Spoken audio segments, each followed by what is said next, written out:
जय सिया राम। तो कल तक हमने अपने प्यारे कथा रसिक श्री सीताराम जी को श्रवण कराया कि सरहा राणा विक्रम को उसके कर्मों का दंड मिला। जैसे मीराबाई जी पे अत्याचार करता था, आज बनवीर ने उसको वैसे ही तड़पा तड़पा के मारा। और अब लेकिन बनवीर बढ़ा आगे उदय सिंह को मारने के लिए, जो कि एक छोटे से 5 साल के बालक थे, उस राजवंश के आखिरी पुत्र थे। तो अब क्या होता है, पन्ना दासी उनकी पन्ना धाय को पता चल गया कि ये तो इनको मारने आ रहे हैं, कैसे बचाया जाए इन्हें। बहुत दुखी, बहुत परेशान कि ये बालक सो रहा है, मैं यदि लेके भाग भी जाऊं तो भी पकड़ में आ जाऊंगी, किस तरह बचाऊं इसे।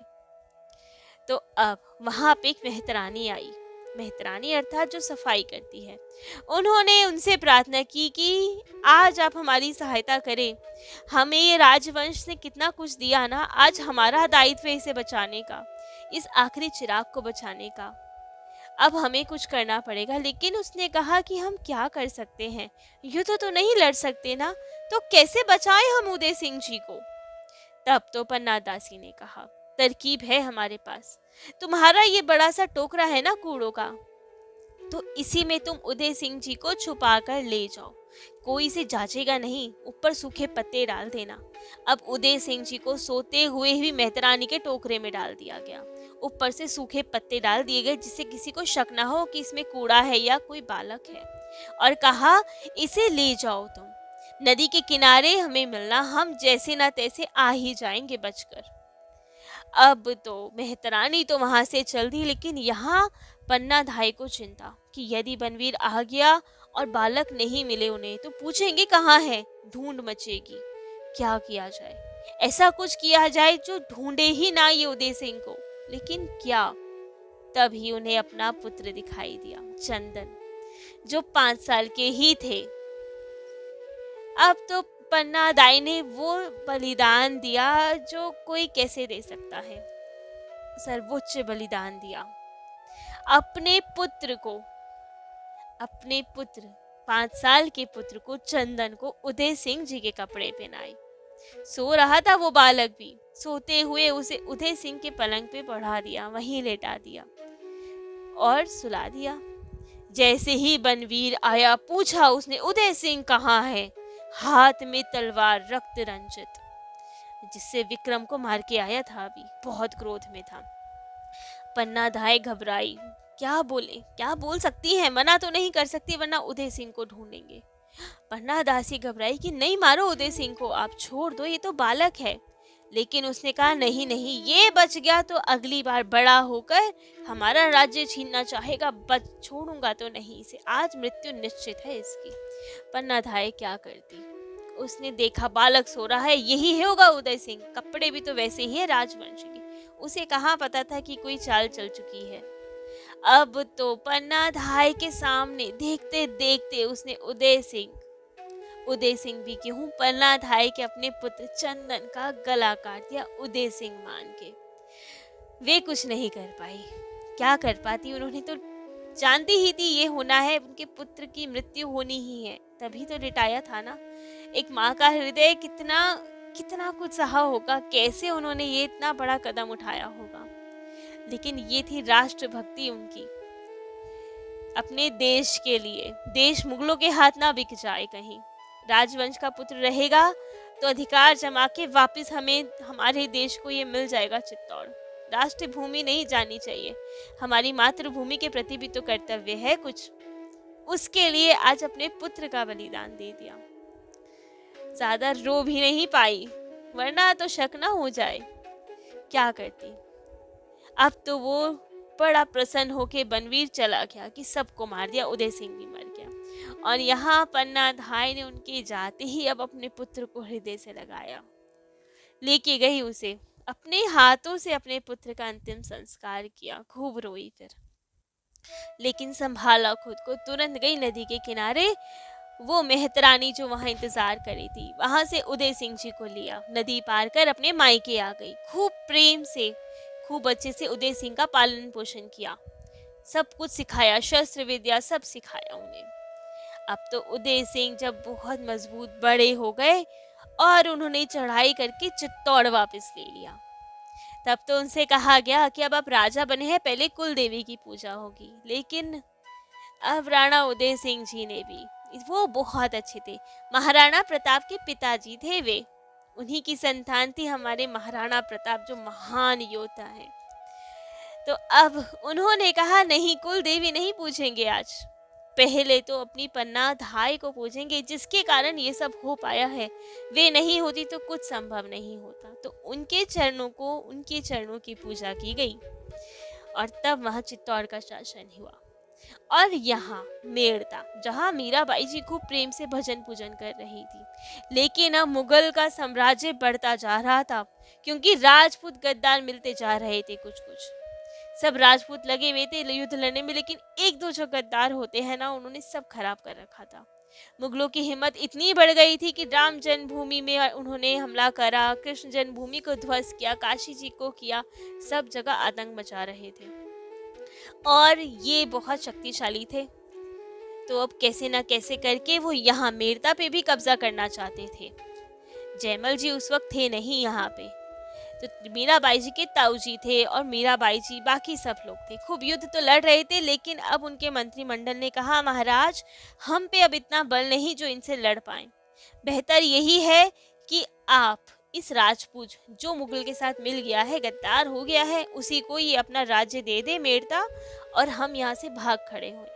कम से कम राजपूत के तो हाथ रहेगा ना मेड़ता, जब बल होगा पुनः जीत लेंगे। बात ठीक लगी उन्हें कि अभी युद्ध लड़ने का कोई फायदा नहीं, केवल हम राजपूत ही मारे जाएंगे सारे के सारे, उनके भी पक्ष के हमारे भी पक्ष के।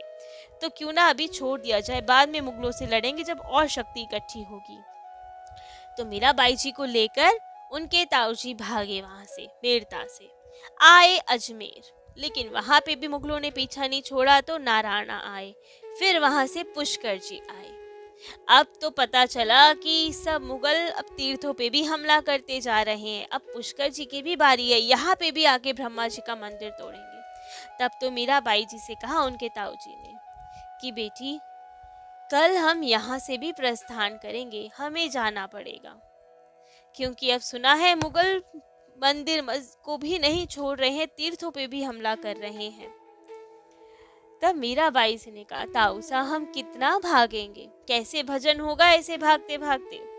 लेकिन उन्होंने कहा क्या करें, परिस्थिति ही ऐसी है, मुगल बढ़ते जा रहे हैं, सब जगह विद्रोह है, हर जगह वो आक्रमण कर रहे हैं, अभी हमें सुरक्षित भागना पड़ेगा, जब हमें बल होगा तब पुनः लड़ेंगे इनसे, लेकिन अभी तो भागना होगा ना। अब मीराबाई जी बहुत दुखी कि क्या किया जाए। रात को सोई, स्वप्न में आज ठाकुर जी के दर्शन हुए। ठाकुर जी शिकायत करने लगी, क्या कर रहे हो, क्यों इतना भगा रहे हो, क्यों आपका भजन नहीं हो पा रहा इतने शांति से, क्यों ये सब कला है।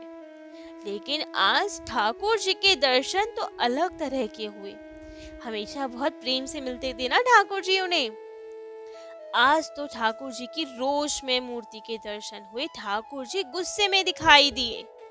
तब तो मीराबाई जी रो पड़ी, सरकार आज आप भी गुस्सा दिखाएंगे, सब जग छोड़ दिया है आपके लिए, यदि आप ही मुझसे नाराज हो गए तो कहाँ जाऊंगी मैं, आप क्यों गुस्सा हैं, आप तो ऐसा ना हो ना, आप कहाँ से रोष आ गया आप में, आप तो सदा मुस्कुराते रहते हैं, आज अपनी मीरा पे ही गुस्सा दिखाएंगे, क्या अपराध बना मुझसे। लेकिन ठाकुर जी कुछ बोले ही ना, और मीराबाई जी यहाँ रुदन करे, मनाने की कोशिश करे कि आप क्यों नाराज हैं, आप क्यों गुस्सा हैं। तब तो बहुत देर बाद ठाकुर जी ने कहा मीरा तुमने बहुत निराश किया मुझे, तुमसे बहुत नाराज हूं मैं, क्यों, ऐसा क्या किया मैंने अब। तब ठाकुर जी ने कहा तुम्हें सब याद आ गया, चित्तौड़ छोड़ा तो तुम्हें अपना मायका याद आया, मेड़ता याद आया, अपने भाई सा याद आए, वहां से गई तो अजमेर याद आया, नारायणा याद आया, पुष्कर जी याद आ गया तुम्हें, लेकिन तुम्हें वृंदावन याद नहीं आया, तुम्हें मैं याद नहीं आया कि जब चित्तौड़ से चलो वहां पे अब छोड़ दिया तुमने चित्तौड़, संसारिक पति का ससुराल छोड़ दिया, तो तुम्हें ये नहीं याद आया कि अब मैं असली ससुराल जाऊं, अपने वृंदावन जाऊं, अपने गिरधर लाल के पास आऊं? तुम्हें अपना मायका याद आया, हमारी याद नहीं आई तुम्हें, इसलिए हम बहुत नाराज हैं तुमसे। तुम हर जगह भटक रही हो लेकिन तुम्हें हमारी याद नहीं आई कि हमारे पास आओ तुम। तब तो मीराबाई जी रो पड़ी और कहा, सच में गलती हुई इस बार, तो सच में मुझे आपकी याद नहीं आई कि मेरे को वृंदावन आऊं। मुझे मेरता याद आया, वृंदावन याद नहीं आया। तब तो उन्होंने कहा, अब बताओ ठाकुर जी, अब बताओ मेरे प्यारे गिरधरलाल, क्या करूं मैं? जो कहो सो ही करूं मैं। तब ठाकुर जी ने कहा, अभी भी पूछने की आवश्यकता है तुम्हें कि क्या करूं? और इतना कहते ही वे अंतर ध्यान। अब तो मीराबाई जी जगी उठी, सब और देखा, कहाँ गए मेरे गिरधरलाल, कहाँ गए मेरे बीन। खूब विरह में व्याकुल ठाकुर जी के, रोती रही रात भर कि ठाकुर जी ने सही कहा, मैं को याद नहीं रही उनकी। रात बीती, भोर हुई। ताऊ जी ने कहा उनके, चलो बेटी, अब यहाँ से जाएंगी कहीं और। लेकिन आज मीराबाई जी ने मना कर दिया। नहीं नहीं ताऊ जी, अब नहीं जाना कहीं। ताऊ जी ने समझाया कि यहाँ मुगल कभी भी आक्रमण कर सकते हैं, तुम सुरक्षित नहीं हो, कैसे रक्षा करोगी अपनी? लेकिन मीराबाई सा ने कहा, अभी तक तो मैं भुलावे में थी, ठाकुर जी का स्पष्ट संकेत मिल गया है मुझे कि वृंदावन आओ, अब मैं वृंदावन जाऊंगी। ताऊ जी हमें क्षमा करें, बट अब आपके साथ नहीं जा पाऊंगी, अब तो मैं वृंदावन जाऊंगी, अब वही मेरा ठिकाना होगा।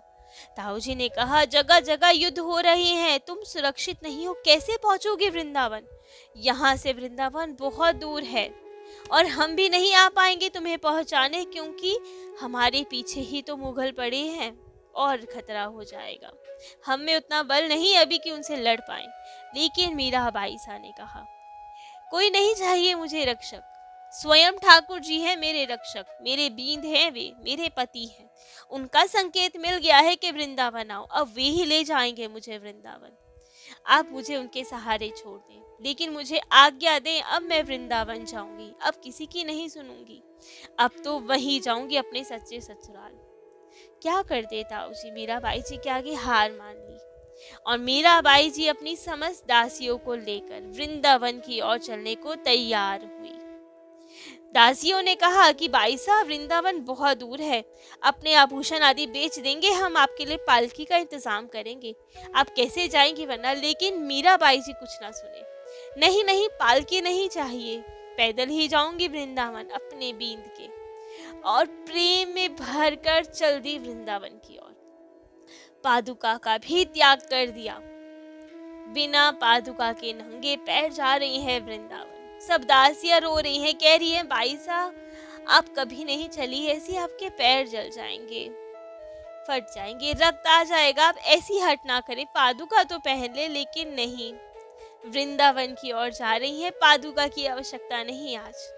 कभी को प्रेम में भर के खूब तेजी से दौड़ने लगे, कभी धीरी चाल हो जाए, कभी ठाकुर जी की स्मृति हो तो वहीं मग में बैठ जाए, ठाकुर जी का ध्यान करे। कभी वापस से विरह जगे तो उठ के दौड़ने लगे, म्हारा बीन, म्हारे गिरधर लाल, कहाँ हो तुम? रास्ते में कोई मिले तो पूछे उनसे, भाई साहब वृंदावन कितनी दूर है यहाँ से, अब और कितना चलना है अभी? वे कहे कि बाई जी, वृंदावन तो अभी बहुत दूर है, अभी तो खूब चलना है आपको। तो खूब निराश हो जाए, कभी कभी लगे कि वृंदावन का आधा रास्ता तो आ ही गया होगा, फिर दौड़ने लगे। ऐसी प्रेम दशा मीराबाई जी की, ठाकुर जी से मिलने की बेचैनी, कब मैं वृंदावन जाऊं, कब अपने ठाकुर जी से, अपने गिरधर लाल से मिलूं, अपने बींद, अपने पति से मिलूं, कब दर्शन होंगे वृंदावन के। यही व्याकुलता दिन रात रहे। कभी रात को विश्राम करे, कभी चले, पैर में पन ही नहीं। पहली बार इतना चल रही है, राजकुमारी है वे तो, पैर घायल हैं, छाले पड़ गए हैं, रक्त निकल रहा है, लेकिन मीराबाई जी को कोई चिंता नहीं। उनकी दासियों को चिंता कि बाई साहब पादुका पहन लीजिए, कभी उस पे पट्टी करे, कभी कुछ, लेकिन मीराबाई जी को कहाँ सुध कुछ। वे तो बेसुध होके, प्रेम में मग्न होके अपने गिरधर लाल की ओर बढ़ रही हैं। कितना दूर है पुष्कर जी, वहां से चलती हुई आ रही है वृंदावन की ओर। अब मीराबाई जी कैसे वृंदावन में प्रवेश करती है, क्या क्या लीलाएं होती हैं वृंदावन में मीराबाई जी के साथ। ये सब हम अपने प्यारे कथा रसिक श्री सीताराम जी को कल श्रवण कराएंगे। आज के लिए इतना ही। जय जय श्री सीताराम।